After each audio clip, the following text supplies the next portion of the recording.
আজকে একটি টার্ম আলোচনা করব। এই টার্ম বা টপিকটার নাম হচ্ছে আপ্রায়োরি। ল্যাটিন ফ্রেজ অ্যাপ্রায়োরি এর মানে হচ্ছে ফ্রম হোয়াট ইজ বিফোর। আরেকটা টার্ম রয়েছে, সেটাকে বলা হয় আপোস্টেরিওরি। প্রথমটা আমরা জানলাম এ প্রায়োরি, পরেরটা হচ্ছে আপোস্টেরিওরি। এই পস্টেরিওরি মানে হচ্ছে ফ্রম হোয়াট ইজ আফটার। এই দুটো টার্ম আমি বললাম এই জন্য যাতে করে আপ্রায়োরি এই কথাটা বুঝতে আমাদের সুবিধা হয়। This terms were used to distinguish between arguments from causes and arguments from effects. The first recorded occurrence of the phrases is in the writings of 14th century logician Albert of Saxony. সেই লজিসিয়ানটার নাম Albert of Saxony. তার লেখার মধ্যেই 14th সেঞ্চুরির দিকে প্রথম এই আপ্রায়োরি পস্টেরিওরি কথাগুলো উঠে আসে। আপ্রায়োরির ভালো বাংলা আমরা বলতে পারি পূর্বত সিদ্ধ, এবং আপস্টেরিওরি এটার বাংলা আমরা করতে পারি পরত সাধ্য।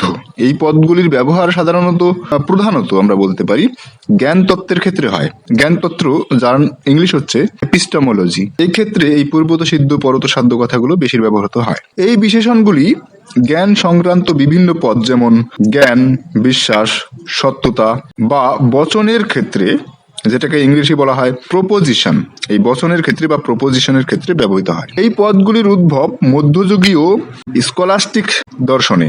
স্কলাস্টিক দর্শন, স্কলাস্টিসিজম মানে বলা হয় কোনো বিষয়কে বা কোনো জ্ঞানের ক্ষেত্রকে চুলচেরা বিশ্লেষণ করা হচ্ছে স্কলাস্টিসিজম।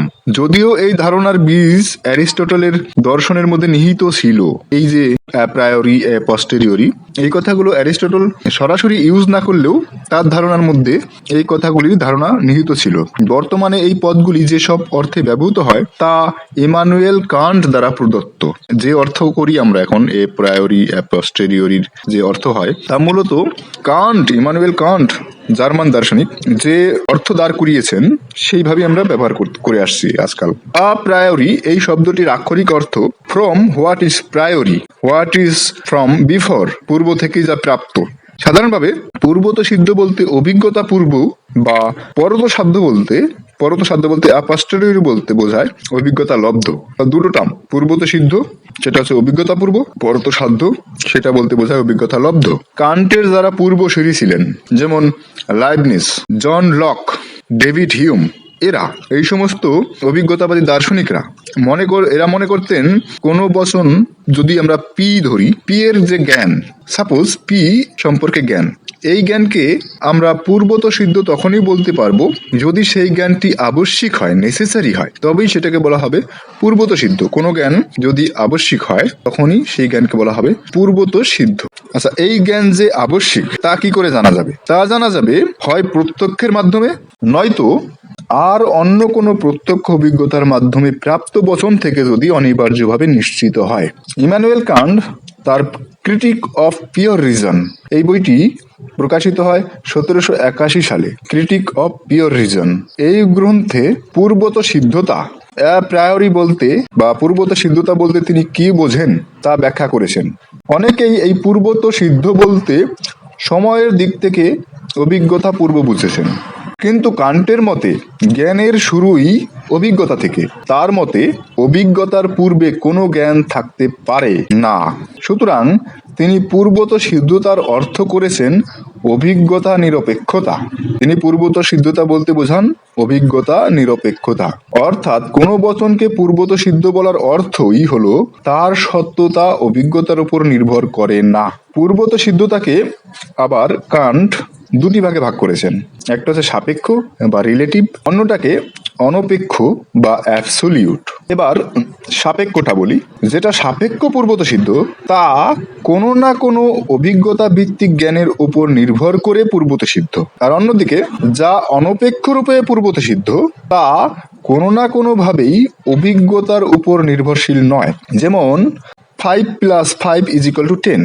তাহলে ইমানুয়েল কান্ট পূর্বত সিদ্ধ আপ্রায়োরি বলতে এই অনপেক্ষ পূর্বত সিদ্ধতাকেই তিনি বুঝিয়েছেন। ইমানুয়েল কান্ট পূর্বত সিদ্ধ জ্ঞানের দুটো বৈশিষ্ট্য বলেছেন। তিনি বলেছেন আপ্রায়োরি বা পূর্বত সিদ্ধ জ্ঞানের দুটি বৈশিষ্ট্য থাকতেই হবে।